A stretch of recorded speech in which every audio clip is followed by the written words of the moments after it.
Welcome to the Healthpreneur podcast. My name is Uriel Kame, New York Times bestselling author, former professional athlete, and founder of Healthpreneur, the world's leading company helping health and fitness experts start and scale high-end coaching businesses.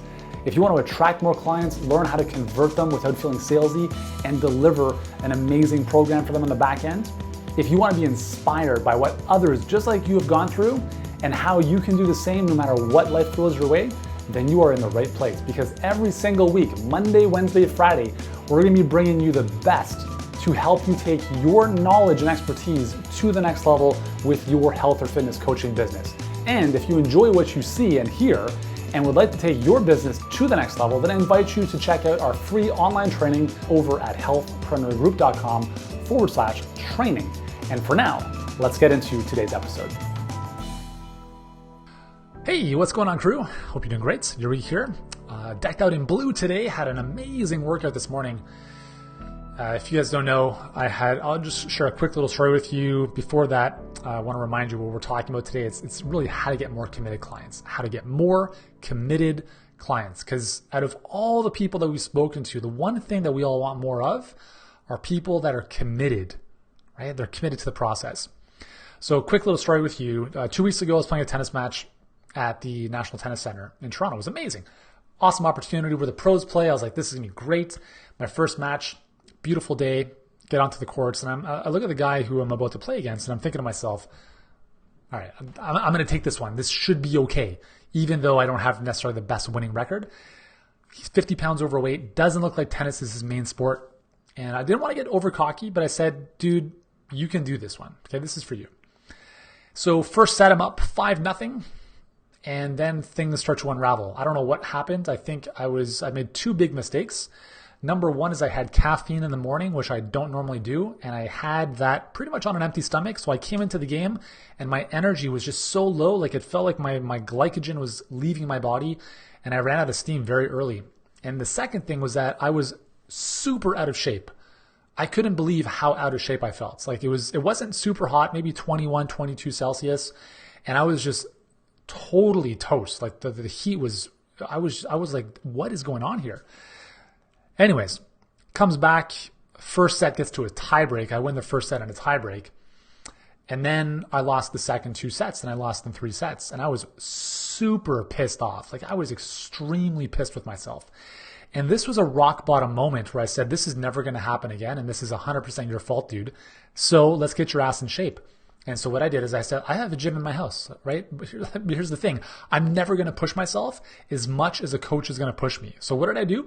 I knew there was an F45, which is a functional training, kind of group training dynamic, really cool stuff, at least from what I've seen. I'm like, you know what? This is what I need.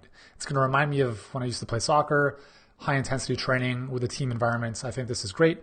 And that's what I did. So I signed up literally the next day, and wow, that first workout like nearly killed me.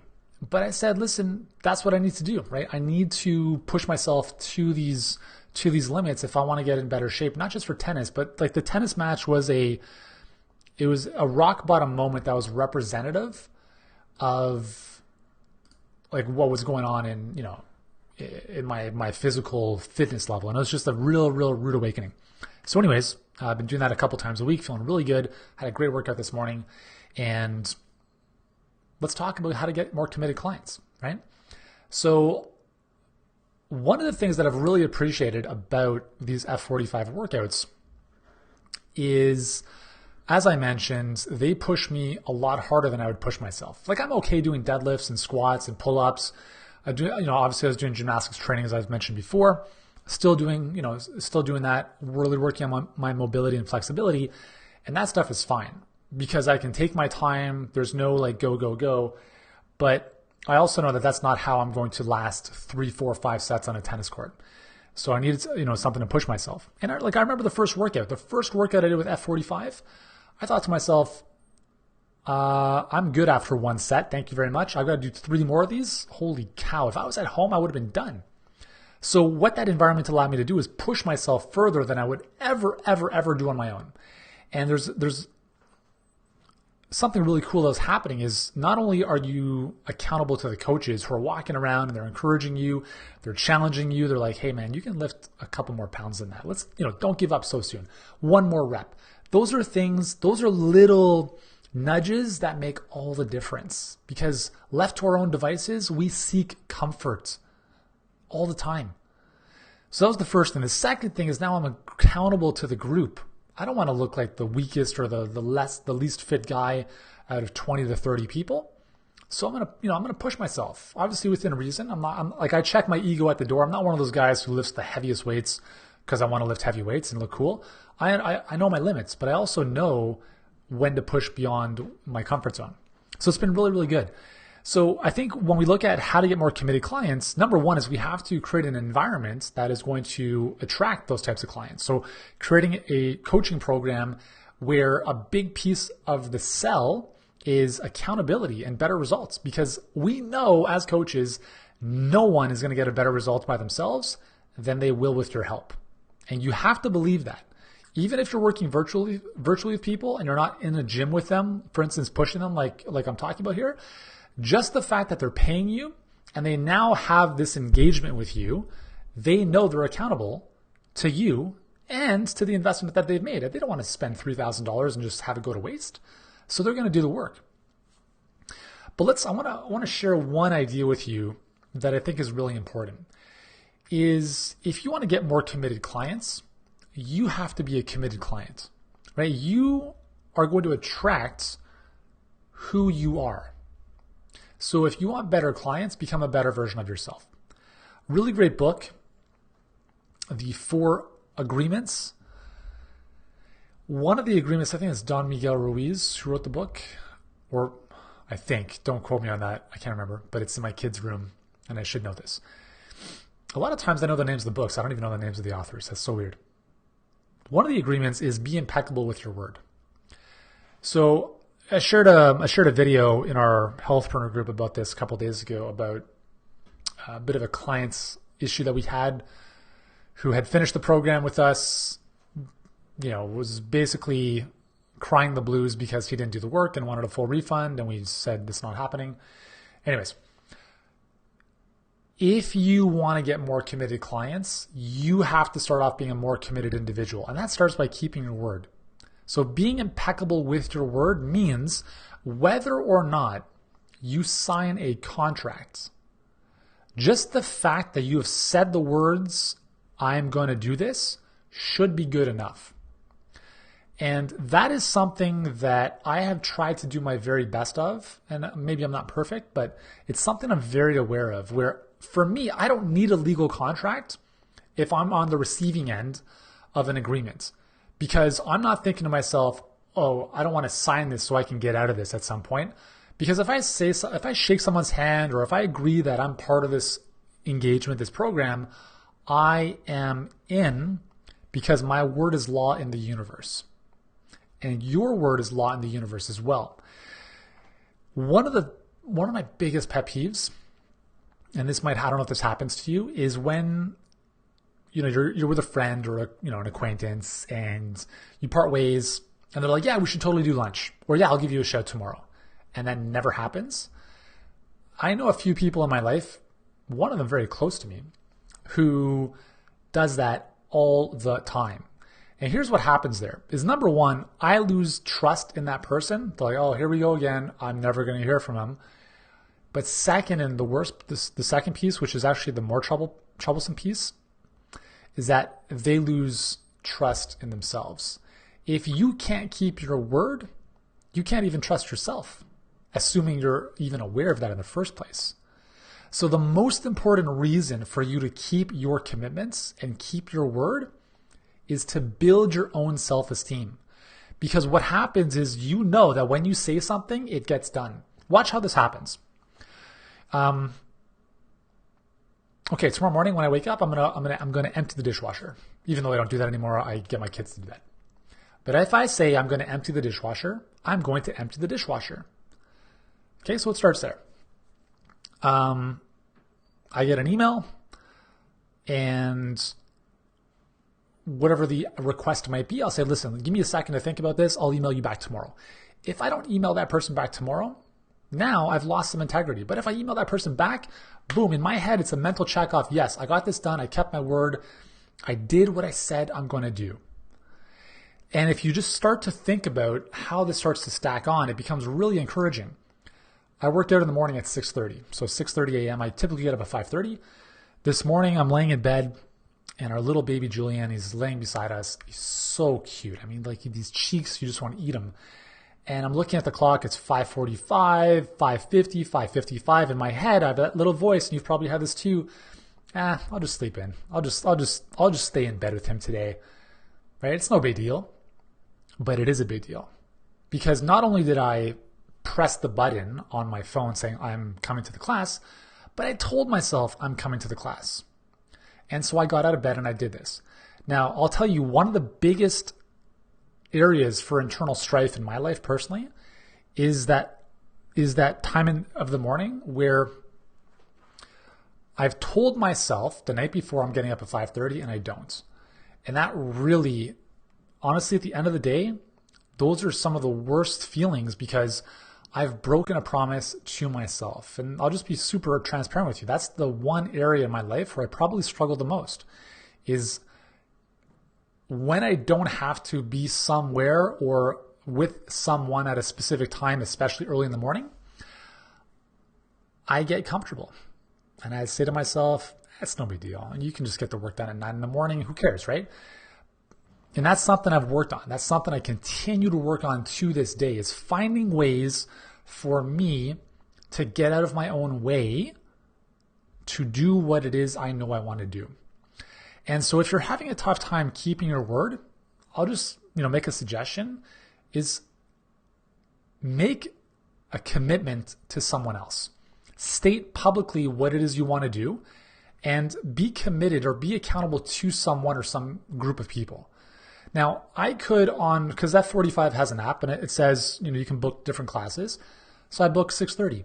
I could easily roll out of bed at 5:30 in the morning and just hit cancel on my phone. But here's the thing, is that there's two pains. There's the pain of discipline and the pain of regret. And I can tell you that 45-minute workout, even though it was challenging, paled in comparison to the pain of regret I would have felt had I hit cancel on the phone. So you have to think about, it's not about, and that's what I told our client who is trying to pull a fast one to get a refund after being in the program for 6 months and really not doing anything, and saying, blaming his attention deficit, which we all have, as an excuse, which is complete bullshit. And, it's about, it's about saying, where was I going with this? I totally lost my train of thought. That is so random. Anyways, on another note, where was I going? That's so weird. Anyways, so it's about just being responsible and being the type of person who commits to something, and understanding that if you don't do the work, if you don't keep your end of the bargain, that is your fault.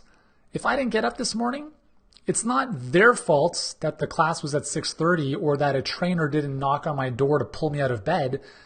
That's my fault. And I think we live in a world where it's so easy to blame and point fingers. And quite honestly, I think that most adults are children in big bodies. Because what children do, and I know this because I've got 4 of them, is the message I get my kids to think about is, I tell them this repeatedly: never, ever start a sentence with someone else's name unless you've got something good to say. Hey, who peed all over the toilet seat? Wasn't me. Oh, all of you guys are saying the same thing? Oh, you're pointing fingers that it was your brother? Well, no, all of you guys are going to be punished because of that. If you're not, I tell my kids, listen, I'm never going to get mad at you if you tell me the truth, but I'll lose my shit on you if you lie to me. And this goes back to taking responsibility for the things you do, good or bad. So if my son is like, hey, Luca did this, don't try to get him in trouble. Just ignore it and move on. Or if I'm asking you a question and you're pointing the finger at, well, Luca didn't do that. I don't care if Luca didn't do it. That's not the conversation here. The conversation is, I'm asking you, or you decided to do this and it didn't happen. So take responsibility for your thing. So imagine this, and this is one of my biggest, hopefully my biggest pieces of parenting with my kids, is to grow into adults who understand that everything in their life is their fault. They have control over everything to a certain degree, right? And it's really important because I come from a family where my dad is the youngest of 7 kids and he's been a victim his whole life. So nothing, even the terrible things he did when I was young and growing up, he has never taken responsibility for. Even though to the outside eye, it's like, are you crazy? Do you not understand what just happened? And that's really, really challenging to spend a lot of time with people like that. And that's why, I want to get my kids understanding that they have to take responsibility for their wins and their failures and their losses. It's no one else's fault, right? Yes, there's circumstances that happen. It's not about the circumstance. It's what you do about it. And if you come from a position of, listen, I put myself in this situation, it's my bad. Okay, cool. I was in a car accident. I was hit from behind. So here's an example. I was T-boned a couple years ago, ironically, from a lady who is frantically trying to find parking going to yoga. How funny is that? If you've ever been in a car accident, it's not even the car accident that's the issue. It's the massive inconvenience that it creates. You've got to take time out of your day. You got to go through insurance, all this stuff. It's like, that's what pisses me off more than anything. And I could have blamed her, which I kind of did because she was a bit of a ridiculous driver. But at the same time, if I'm taking this game to the highest possible level, I'll say to myself, hey man, you could have driven faster. You could have driven slower. You could have left at a different time. So think about that. Those are things I could control. So when you take that part of personal responsibility, it puts you in a position of power because now you understand that it's your life. You control what happens, in certain situations, obviously. But it's a much better position to be in than being a victim. So going back to the premise of this episode here, it's if you want more committed clients, live your life in a more committed fashion. Don't renege. Don't overcommit and then underperform or underdeliver. Start with small commitments and keep those. And then over time, you're going to build that muscle and you'll be able to be more confident when it comes to, keeping your commitments. But like if you're, engaging in a coaching program, for instance, you're in it for the length of the program. Okay. Do what you need to do for the 6, 12, however many months. Do the work, because I promise you, if you're looking for ways to get out, that's exactly the type of clients you're going to attract into your business. And I want you to think about that. Am I being the client I want to attract? Because if you're trying to pull a fast one, or you're looking for sneaky ways out of situations, or you're looking to con the system, that's exactly the type of person you are going to attract into your life. And if you want that, hey, that's great. But I don't think you do. You want committed clients who do the work, who are fun to be around. Be that person yourself. Okay? So that's my little message for you today. Hope that finds you well. Hope you're doing great. One little announcement. If you're not currently in our Facebook group, I don't even know if I've even talked about this on the podcast yet. Healthpreneurgroup.com/tribe. It's our free community on Facebook. I'm in there sharing great stuff. We got a great community of other health professionals, inspiring and encouraging each other, helping each other grow their businesses. I would encourage you to join us inside if you're not there already. And obviously, if you're inside watching this video, then you're inside and welcome. So that's all for today, guys. Look forward to seeing you in our next episode. Have an amazing day, and I'll talk to you soon. Hey, thanks so much for joining us on this episode of the Healthpreneur Podcast. If you've enjoyed this episode, here's what I'd like you to do right now. If you haven't done so already, please subscribe to the Healthpreneur Podcast on iTunes. And while you're there, leave us a rating or review. It helps us get in front of more people and change more lives.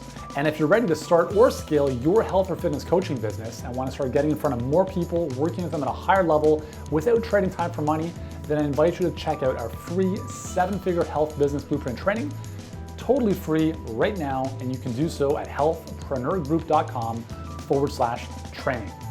For now, thank you so much for joining us. Continue to be great, do great, and I look forward to seeing you in the next episode.